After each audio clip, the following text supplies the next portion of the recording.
Dear students, having listened to aqueous humor part 1 and part 2, I am sure you would have an overview of aqueous humor dynamics.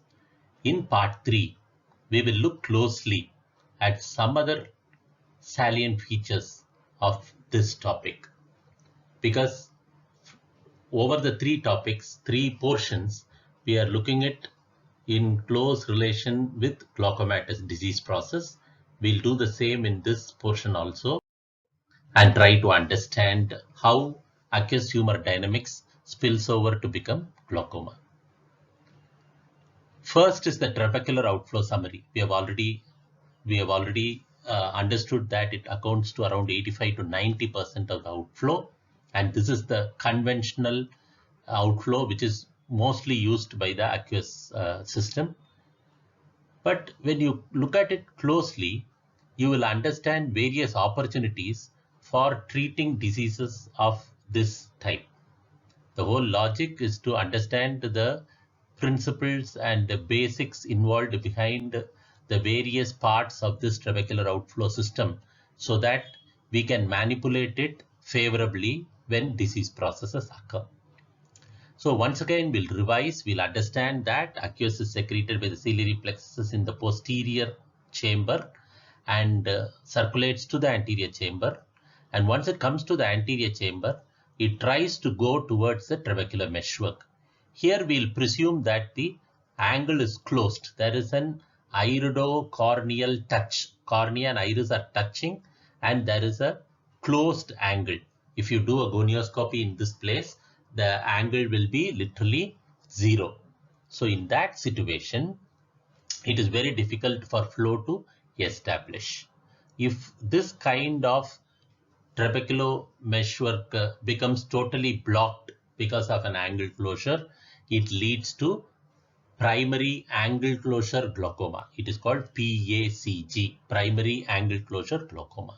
This is a unique variety of glaucoma which suddenly comes with severe pain. The patient has profound pain, swelling, redness, a dilated pupil, cornea edematous, vision is almost very poor, and patient when checked for intraocular pressure will reveal somewhere around 40 to 50 millimeters of mercury, and the patient will literally be admitted and given lot of medicines to bring back the intraocular pressure. Try to open up the angle and try to establish trabecular meshwork outflow. So this is about angle closure glaucoma, which occurs when the angle is totally closed. The next interesting entity is trabecular meshwork. Trabecular meshwork, we already understood. Trabecular meshwork, if it is clogged because of blood cells, if in a hyphema patient, when the blood cells are being filtered through the trabecular meshwork, they will clog the meshwork. So later when aqueous has to drain, it cannot drain properly and patient develops a glaucoma. So that kind of trabecular meshwork being compromised because of some disease process usually leads to glaucoma. One another of that variety is steroids. We understood that steroids long-term usage leads to trabecular sclerosis. The collagen in the trabecular meshwork remodeling gets affected and trabecular meshwork goes for sclerosis, and that leads to underfiltration, and because of that glaucomatous process. Schlemm's canal. Schlemm's canal is the next entry point. Once the trabecular meshwork drains, it comes to the Schlemm's canal. From the Schlemm's canal, it goes through the aqueous veins, and through the aqueous veins, it reaches the episcleral vein. Once it reaches the episcleral vessel, then it is easy for the aqueous to exit the system. But even there, if there is a severe backflow, if the pressure in the episcleral venous system is very high, then obviously aqueous from the intraocular chamber cannot go to the trabecular meshwork to the episcleral vessels because the episcleral venous pressure is very high. Usually in nature, fluid can only flow from a low pressure system, high pressure system to a low pressure system. Vice versa cannot happen. It's not like fluid can go from a low pressure system to high pressure system. So if there is raised episcleral venous pressure, as in Sturge-Weber syndrome, that kind of conditions, this episcleral venous system is engorged with blood, and the flow of aqueous into it becomes compromised, and this leads to glaucomatous disease process. So basically, these are the parts of the trabecular outflow system, and any of these parts can be affected in glaucomatous disease process. And if these parts are affected, we already understood that we are going to do a trabecular surgery called trabeculotomy or trabeculectomy. Trabeculectomy or trabeculotomy is done. Trabeculotomy is usually preferred in children. Trabeculectomy is done in adults. And in very severe cases, even a aqueous drainage device, a glaucoma drainage device, is employed in this place to facilitate the outflow. Next, we understand that uveoscleral outflow, though it amounts to only 10 to 15% of the aqueous outflow, where through the iris, through the trabecular measure, through the crypts in the iris, aqueous gets absorbed and goes to the suprachoroidal space. It occurs from the anterior chamber through the ciliary body, passes across the ciliary body between the bundles of the ciliary muscles, reaches the suprachoroidal space, and drained by the venous circulation of the ciliary body, choroid, and sclera. So this is one form of drainage system.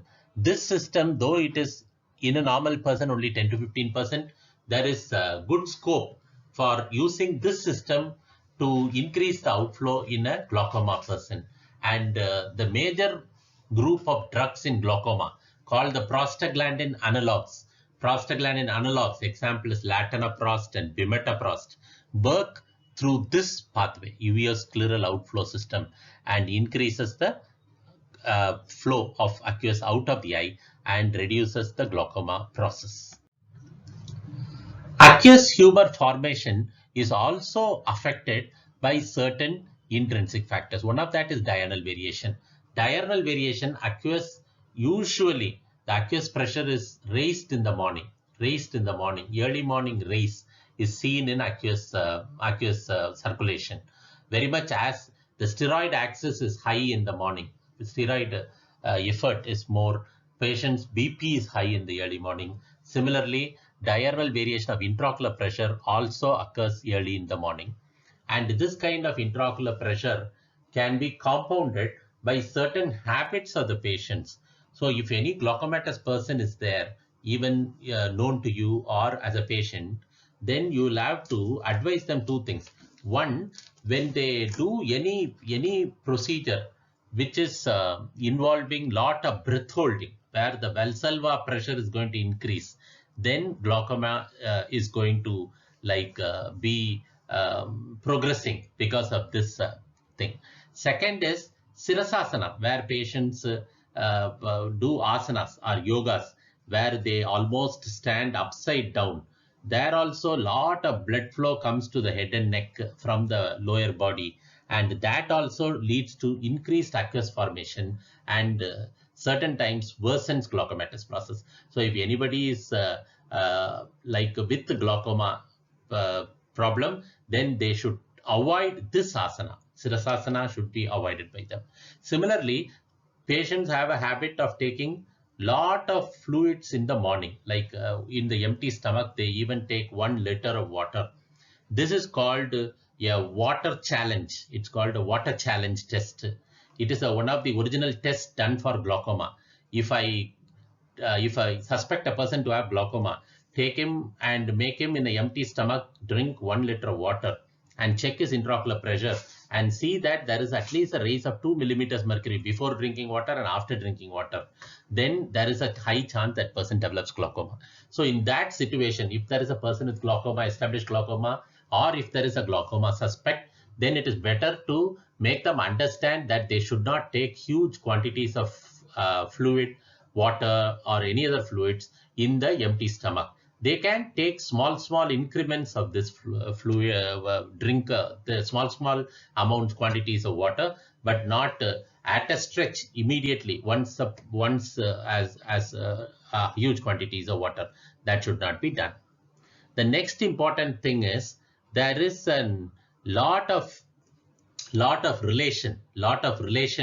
We understood, no, the aqueous formation is because of three processes like ultrafiltration, diffusion, and active secretion. In that mechanisms, we understand for the osmotic gradient and for the pressure gradient, the blood pressure of a person, the blood pressure in the capillaries, in the ciliary capillaries, is also an important factor, and the plasma oncotic pressure, So the plasma oncotic pressure and the blood pressure in the ciliary capillaries are two factors which affects a lot of fluid outflow into the aqueous humor.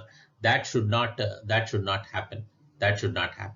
So these factors are some of the general factors which can be manipulated in glaucoma patients for relieving their glaucomatous progression. So with these points in mind, we complete the topic on aqueous dynamics. It's a very important topic. It's one of the core areas in ophthalmology which you need to know, because if you don't know aqueous dynamics, you might not answer a lot of questions in glaucoma and also in iridocyclitis, and even in cataract, in advanced cataract conditions like phacomorphic glaucoma, phacolytic glaucoma. These complications also, glaucomatous disease processes is very important. Glaucoma is a full question for you, and even the drugs which are used for glaucoma is important. We will deal with it as a separate topic, but here understand that it is very important to know about it in the context of aqueous dynamics. Thank you, dear students. We'll meet again.